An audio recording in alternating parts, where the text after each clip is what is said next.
والله على طار التشكيل أنا أقول بعد خطاب صاحب السمو الأمير شديد اللهجة الموجه للمجلسين، مجلس الأمة والحكومة.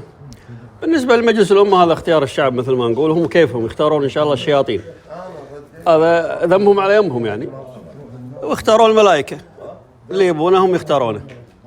لكن الحكومة بما أنها اختيار الحكومة، عليكم السلام ورحمة الله. لكن الحكومة بما أنها اختيار الحكومة مخيرة فيهم، أي مخيرة فيهم. هو على كل حال يعني خلنا نقول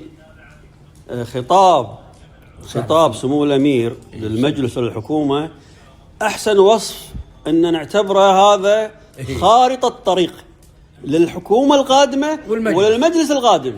على الحكومة القادمة ومن ينفذ برنامج الحكومة عليه أن يتخذ من خطاب سمو الأمير خارطة طريق، خاصة الحكومة التنفيذية. يقول مجلس الأمة بالنهاية مثل ما قلنا حكومة بالنهاية المجلس اختيار الشعب، يختارون الشياطين، يختارون الملائكة بالطقاق. لكن السلطة التنفيذية عليها أن تتقيد بخطاب صاحب السمو. مثل ما قلنا ما يتعلق في المجلس هذا اختيار الشعب، يختارون الملائكة، يختارون الشياطين، هم كيفهم، كل واحد ذنبه على ينبه على قولتهم. لكن حقيقة يعني أن اللي هو الحكومة شنو راح تختار. الحكومة الأمير يعني شخصيا وجه لها نقد شديد لأول مرة بهذه الصورة العنيفة، ولذلك يعني كلمة تواطؤ كلمة تفسر قانونا تفاسير صعبة جدا تصل إلى الجناية.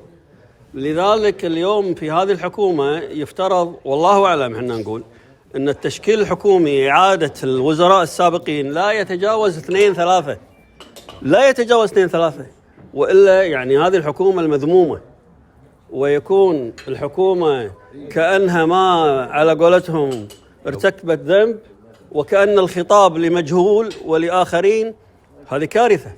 لذلك يعني أنا برأيي أن يجب أن يكون هذا التشكيل القادم يراعي فيه كل الوزراء الذين إيدهم ملطخة بالتعيينات البراشوتية اللي أشار لها. أنا يعني أقول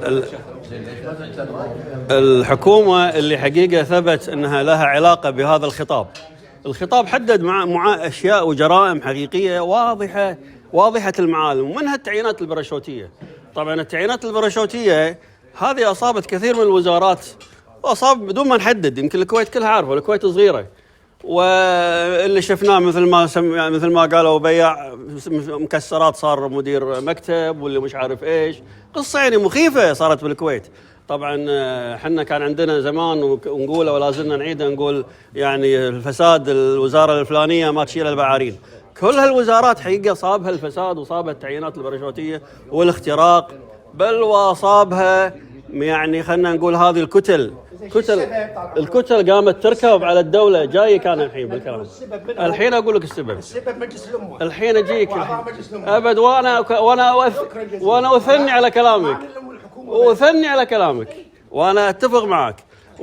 ولذلك ليس فقط التعيينات البراشوتية يا إخوان، القضية أكبر من قضية حتى كما سماها الأمير الظلم للعباد والبلاد، يعني التواطؤ للإضرار بالعباد والبلاد. هناك من تضرر من هذه الحكومة السابقة، تضرر فعلا من حيث المناصب، من حيث التعدي على حقوقهم، من حيث كما يقال تخطير سطر، كل شيء، كل وزارة فيها بلاوي. يمكن كلكم سمعتوا قصة وزارة التربية اللي أنا قلتها أكثر من مرة، المدرس اللي صار ناظر وإلى آخره.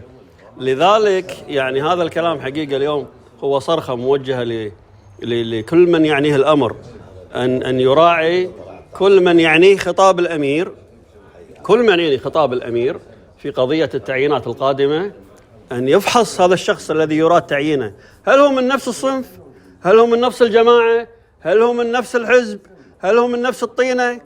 ما طبنا ولا غدشر، يعني بدك تختار على قولتهم، اختار من هالبلد يا كثرهم، تبي من الكويت مليانة خيرين وإلى آخره.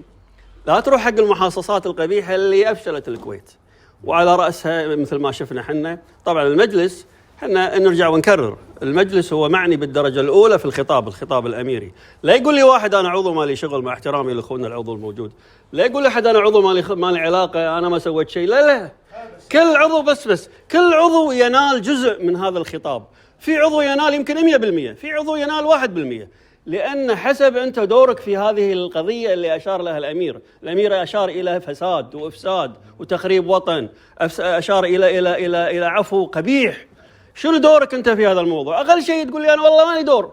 سكوتك دور، سكوتك، عدم اعتراضك، عدم تسجيل موقف، هذا دور سلبي. ولذلك احنا نقول قد يكون لك دور 100%، قد يكون لك 50، قد يكون لك 1، لكن لك دور.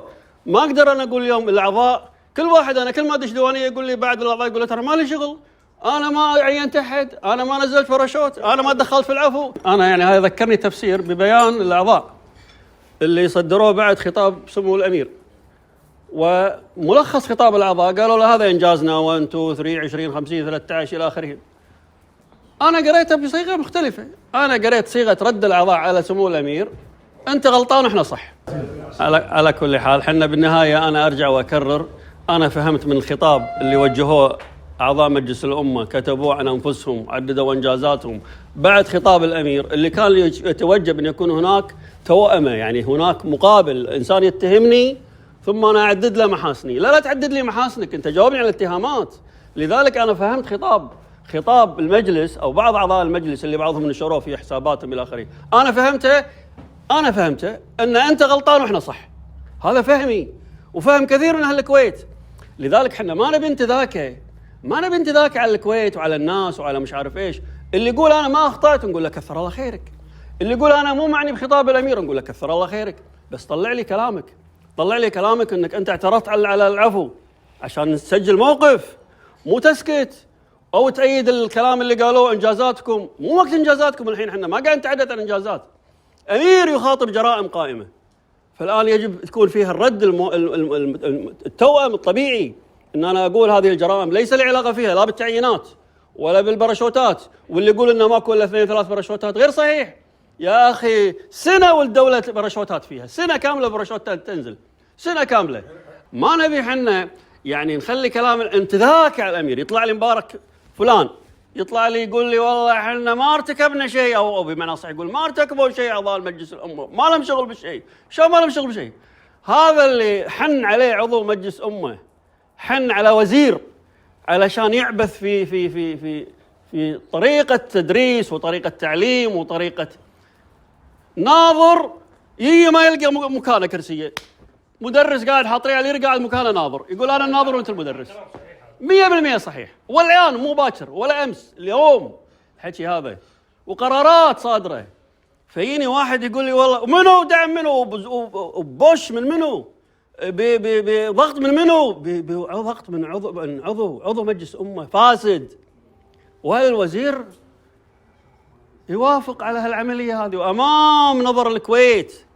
بعدين يقول لي والله مو ذنب السلطة التشريعية، هذا اللي أصدر الوزير، السلطة التنفيذية. ما أنت المطرقة، أنت اللي كسرت السلطة التنفيذية، أنت اللي ابتزيت السلطة التنفيذية. لذلك يا أخوان حنا أرجع وأكرر، خلنا نكون واضحين وصريحين مثل الشمس. اللي يخطئ يقول يبقى أنا آسف وأنا حعدل مسيرتي، واللي ما أخطأ خلي يقول أنا ما أخطيت ولا لي ذنب، وهذا إنجازاتي وهذا دوري، وليس لي دور في أي شيء قبيح، ومنها العفو القبيح. على كل حال يعني هذه عجالة وجزاكم الله خير. الله يسلمك. بسم الله.